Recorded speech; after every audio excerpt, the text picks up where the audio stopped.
So I got the car up in the air, and I'm gonna make a short video on how to swap out the shifter bushings in the tower itself, which involves removing the downpipe and the heat shield and going from underneath. Let's get to it. So you have to unscrew these plastic fasteners here, and they kind of just come loose and it drops down, but you gotta be careful because I broke this one. Loosened it too much and for some reason it just kind of grenaded in my hand.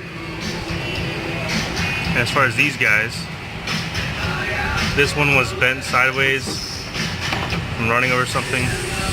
This one was a pain in the ass, so I just had to break it off. So this may not be a clean cut job, but all these all the way down towards the back of the car have to come off. This too. I may be able to bend the tunnel down and get to it all, but I don't really want to damage the thing too much, so yep, gotta take them all down. And all these little screws as well.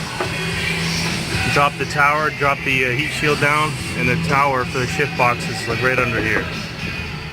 I was confused on how to exactly get these things off. What helps is to have a 90-degree pick like this, and you just stick it in one of the grooves and just rotate like this.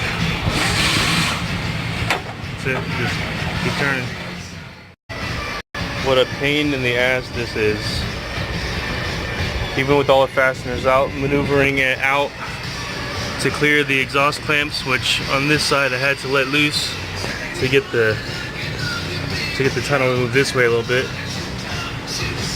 enough for the front of it to get out of this little hole and then drop down. It had to be deformed a little bit, but whatever.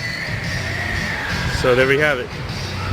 The shift cables for the engine bay go right here into the shift box. So you bend these tabs all down the side, it just drops down, then you have access to the bushings. Hard to get to those tabs that you need to bend back and access everything. So the car's on a lift right now. I have a box underneath it to catch when the box drops, because right now I'm loosening the nuts so the box can drop down and I can just make the job a little bit easier. Now in my case, I took out the headliner, and to do that in the Jetta you have to take out the interior out. So my center console is already missing.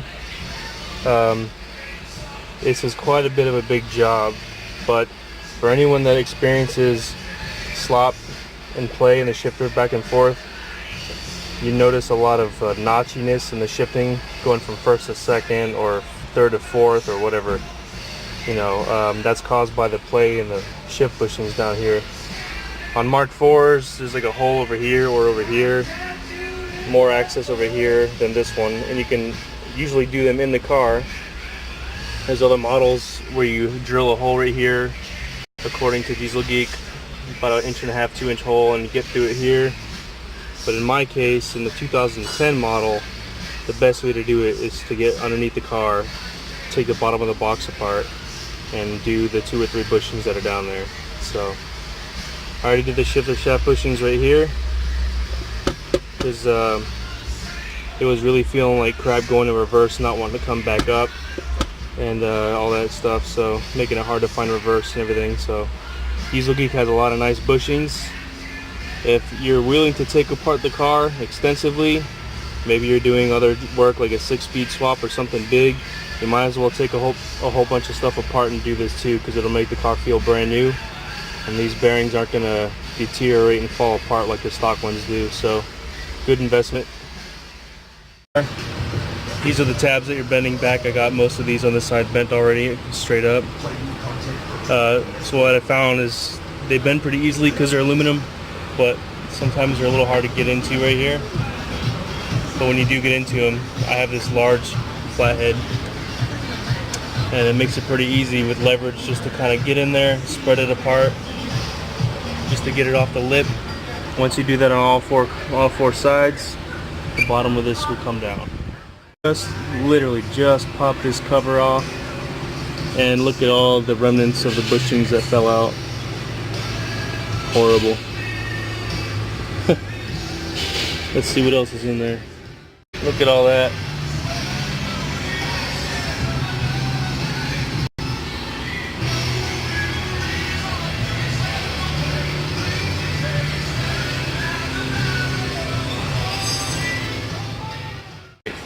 So I had a little bit of bearing left in here, a little bit of the bushing still left in here from the main front to back. But I went ahead and took it all out right here. So the bushing that's going to be replacing that is a solid white cylinder with this circlip right here. So you get some circlip pliers, and what you're going to do, remove the circlip from it real quick. You're going to put this little white bushing over that center shaft like that, and then you put the shift cable over that.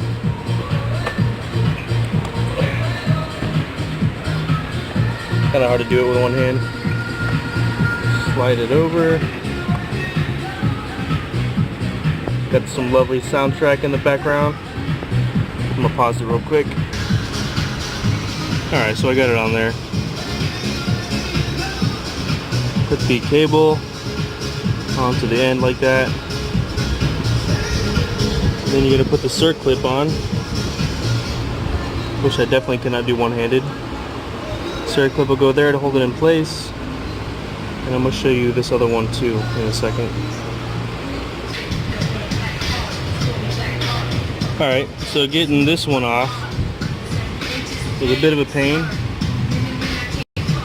Here's the old one, and with its design it wants to stay on this this mushroom if you want. So getting it off, I kind of just stuck a 90-degree pick in it and just yanked it off, you know. So I got it off of there. The new one is right here.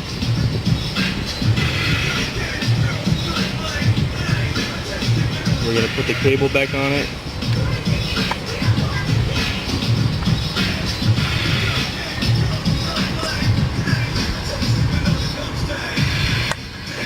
Just like that. And then this guy,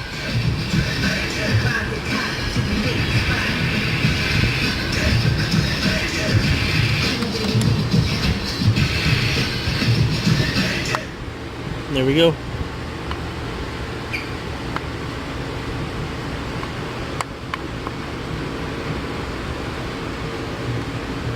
That's all there is to it, really. Make sure it's on there right. And we're good. Those are the two cable saver bushings, one for the main front to back. I guess both front to back. I don't know. I'm kind of retarded when it comes to this stuff, but these are both from DieselGeek. The longest, hardest part about this was just getting to it to access it. I just couldn't do it from inside the car unless you wanted to drill a hole here, but even then that would make it very difficult to actually complete it. So there you have it. We'll put everything back together and see how it goes. Alright, so I wanted to wait a couple days of driving around to make sure that the bushing install was perfect, and there is a pretty big difference with it. There's like no play at all front to back anymore. It was like this, and literally there's no more play. It feels like new again, really. And I also noticed that, being that I drive super hard and try to get the most out of the car's capability beyond what it's supposed to be doing, I noticed that I used to have problems shifting from first to second real quick. Early on I was doing like no lift shifts, and eventually it was just too much for the car and it would just start grinding and whatever, with older transmissions, because this is the 6-speed now. But even with this one, it doesn't really like no lift shifts. Recently I also noticed that trying to shift from second into third really quickly would grind, and so I'm gonna back off on being such an aggressive shifter. But I did notice that with these bushings replaced, that it goes in a lot easier, much quicker, more accurately, and no grinding. So that's pretty awesome. DieselGeek has some really good bushings.